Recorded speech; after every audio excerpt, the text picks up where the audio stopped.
আমি তখন ইকোনমিক ক্যাম্পাসে থাকতাম, ইকোনমিক ক্যাম্পাসের হোস্টেলটায় থাকতাম, সিথির মোড়ে। এবার আমাদের ফাইনাল সেমিস্টারের একটা প্র্যাকটিক্যাল এক্সাম, সেটা আমাদের ওই ডিন স্যারেরই নেওয়া। তিনি পরীক্ষাটা নেবেন। আমরা অনেক রাত অবধি পড়াশুনো করেছি, প্রায় ভোর রাত অবধি। তারপর প্রচন্ড ক্লান্ত হয়েছি, ক্লান্ত হয়ে ও, জল টল খেয়ে ঘুমিয়ে পড়েছি। ঘুমিয়ে পড়ে পরীক্ষা দিতে ঢুকতে আমাদের দেরি হয়েছে।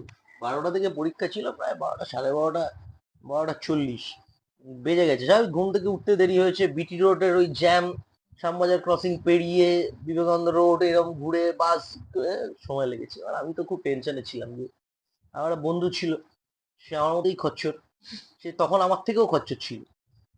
আমি ক্রমবর্ধমানে বিষয়টাকে অ্যাডাপ্ট করেছি, ও জন্মগত ছিল। ও বলেছিল যে তুই আমি যা বলবো তুই বলবি হ্যাঁ। আলম ভাই, ফাইনাল সেমিস্টারের দিন দেরিতে ঢুকছি তো রুম গালাগাল খাবো, স্বাভাবিক। ইউনিভার্সিটি বলছে হ্যাঁ, কোনো ব্যাপার না, তুই চ না হয়ে। আমরা খুব সিরিয়াস মুডে পরীক্ষা দিতে ঢুকেছি, খুবই মজার দিন সেসব। স্যার যথারীতি, আরে পরীক্ষার দিন তো সময় এসো, ক্লাসে টাইমে ঢুকতে না ঠিক আছে, পরীক্ষার দিন সময় এসো।